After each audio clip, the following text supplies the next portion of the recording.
9월 3일 목요일 가정예배 함께 하시는 여러분 모두에게 하나님께서 복을 주시되 오늘 하루 여러분이 어디에서 어떤 모습으로 있든지 하나님의 은혜와 평강이 넘치시기를 예수님 이름으로 축복합니다.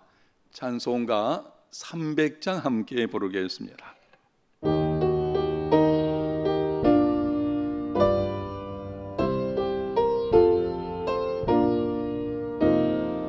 내 맘이 낙심되며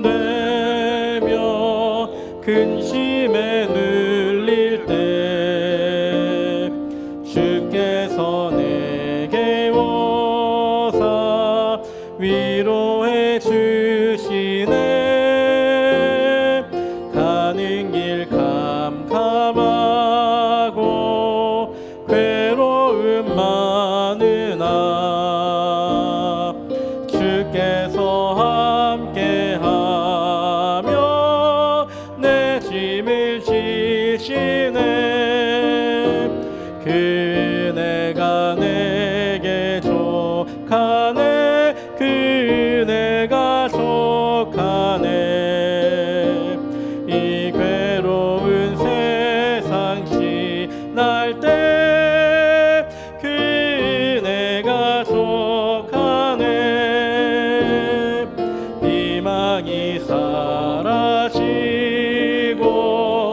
친구 날 버릴 때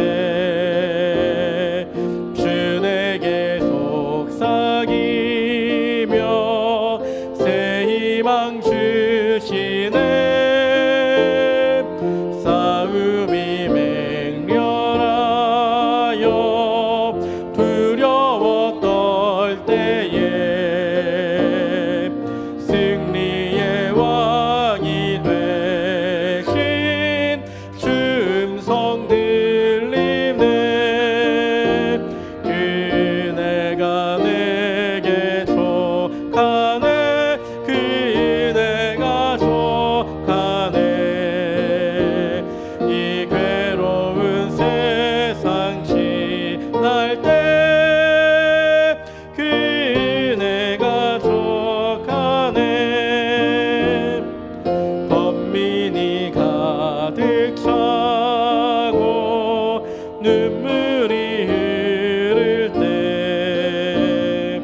주 나의 곁에 오사 위로해 주시네.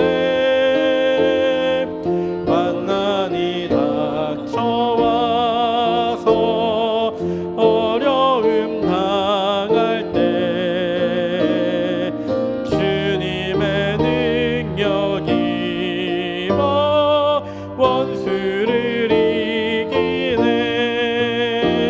그네가 내게 족하네. 그네가 족하네. 이 괴로운 세상 지날 때 그네가 족하네. 오늘 주시는 말씀은 창세기 38장입니다. 1절에서 11절까지만 봉독합니다. 그 후에 유다가 자기 형제들로부터 떠나 내려가서 아둘람 사람 히라와 가까이 하니라. 유다가 거기서 가나안 사람 수아라 하는 자의 딸을 보고 그를 데리고 동침하니 그가 임신하여 아들을 낳음에 유다가 그의 이름을 엘이라 하니라. 그가 다시 임신하여 아들을 낳고 그의 이름을 오난이라 하고 그가 또다시 아들을 낳고 그의 이름을 셀라라 하니라.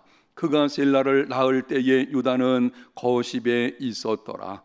유다가 장자 엘을 위하여 아내를 데려오니 그의 이름은 다말이더라. 유다의 장자 엘이 여호와가 보시기에 악함으로 여호와께서 그를 죽이신지라.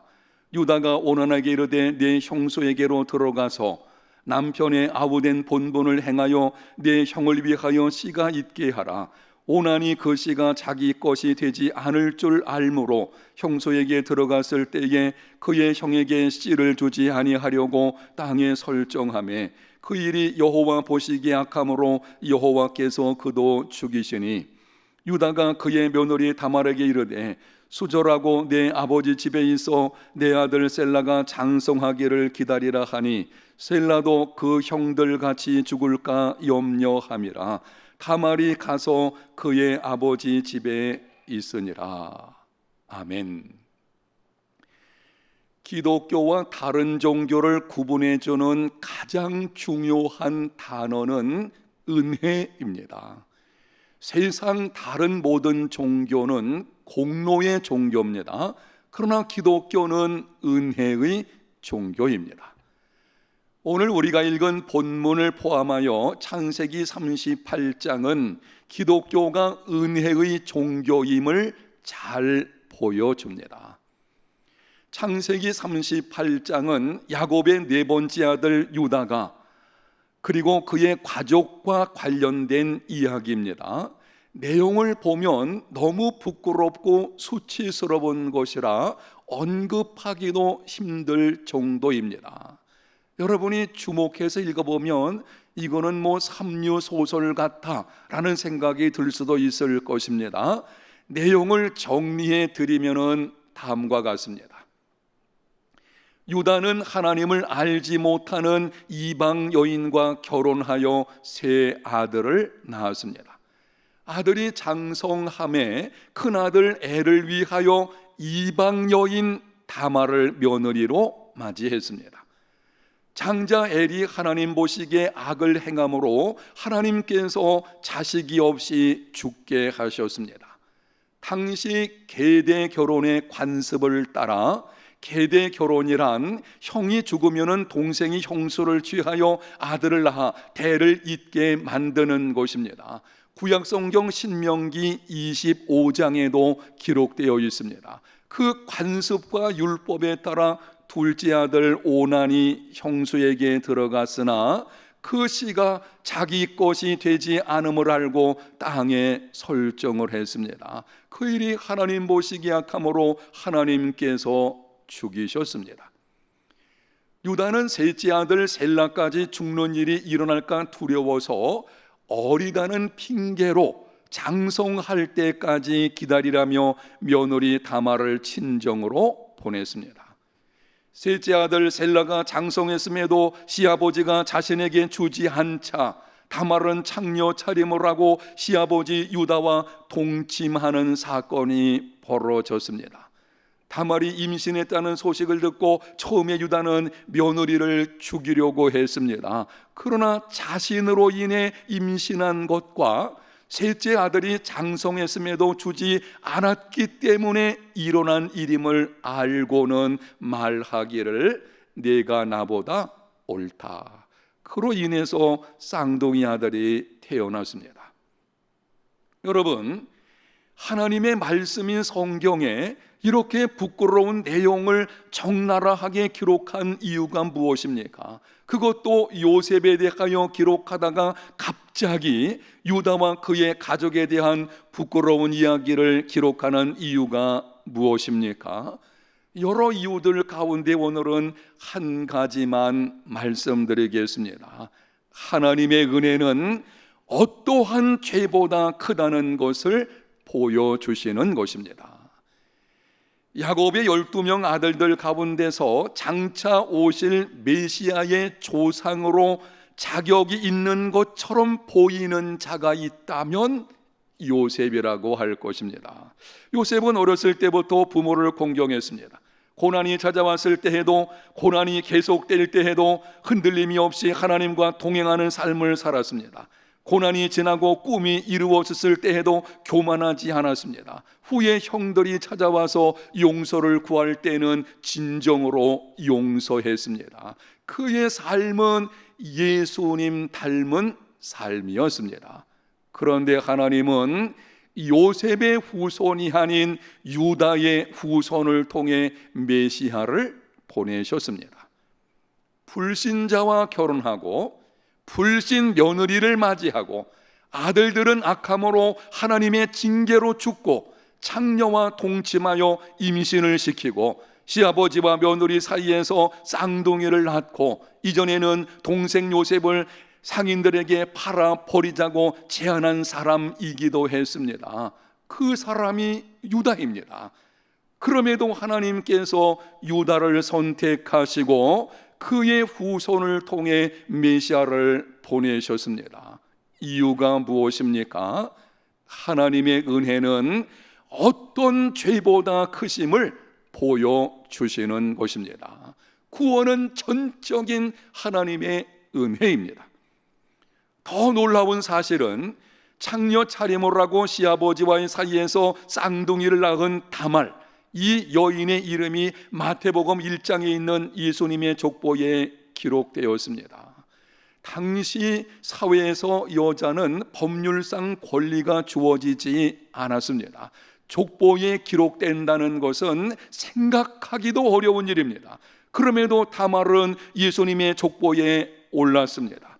성경에 등장하는 청결한 믿음의 여인들의 이름은 기록되지 않고 놀랍게도 문제가 많은 다말을 기록한 것입니다.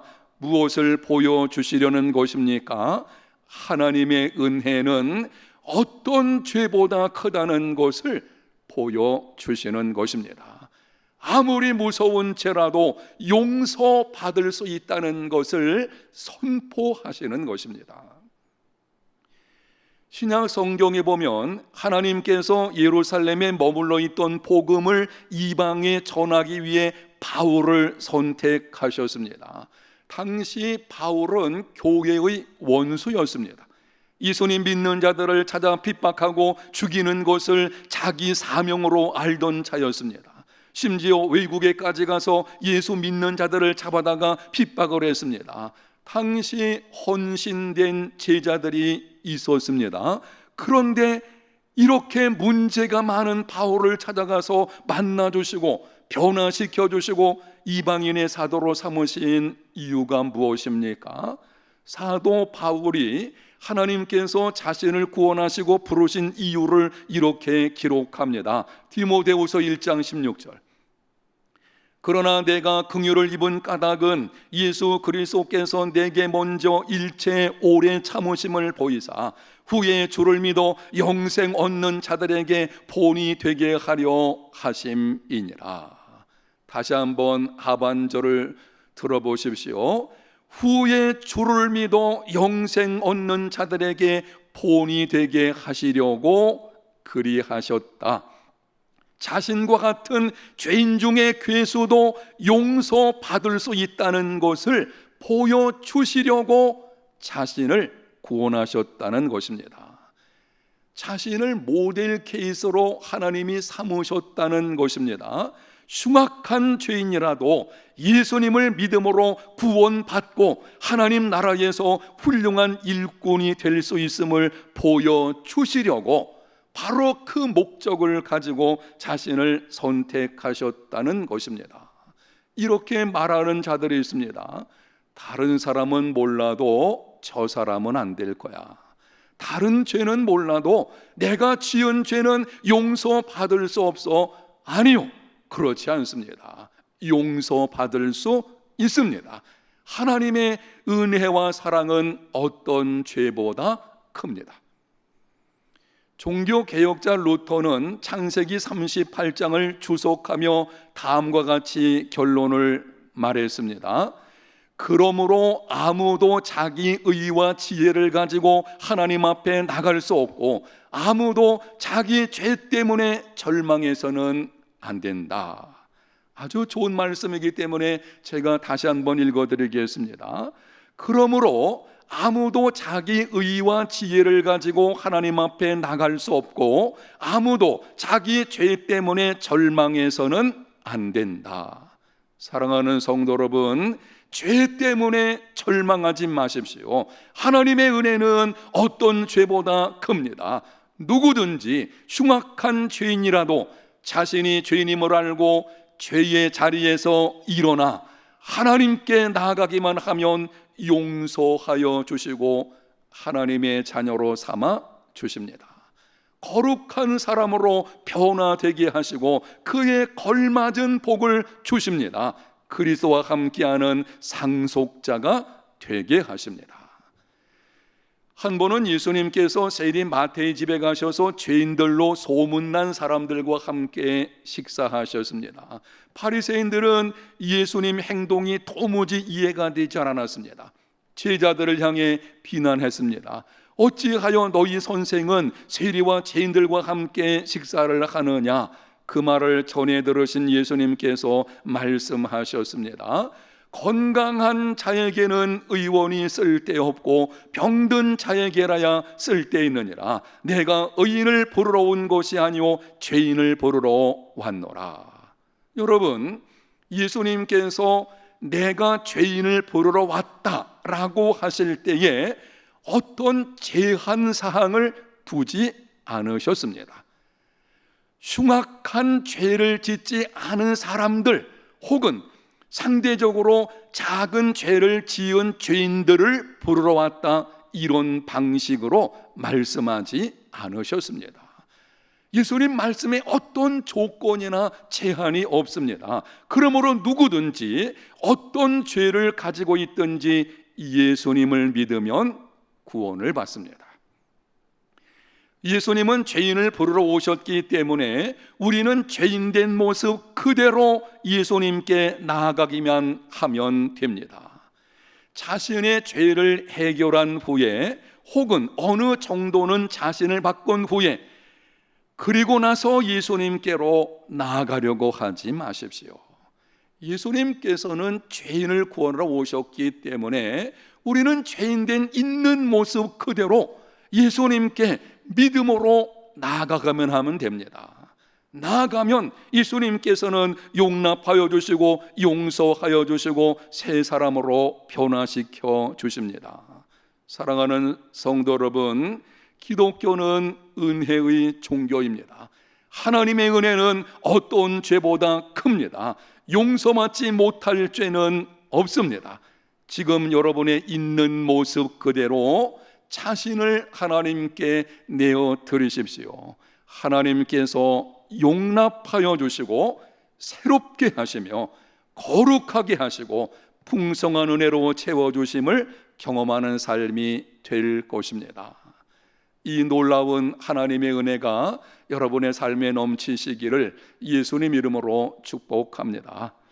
하나님 아버지, 오늘 말씀을 통해서 하나님의 은혜는 어떤 죄보다 크다고 하는 것을 깨닫게 하셨사오니 때로 우리가 죄로 인해서 절망감이 찾아올 때마다 그 가운데 머물러 있지 않게 하시고 하나님의 사랑과 그 놀라운 은혜를 의지하여 믿음으로 일어나 주님께로 한 걸음씩 나아가는 우리들의 삶이 되게 하여 주시옵소서. 그 가운데 주어지는 영적 풍성함이 우리들의 몫이 되게 하여 주시옵시며 우리 모든 성도들 오늘 하루의 생활도 건강하고 안전하게 지켜주시고 있는 그곳에서 하나님의 기쁨 되는 복된 삶이 다 되게 하여 주시옵소서. 예수님 이름으로 기도합니다. 아멘.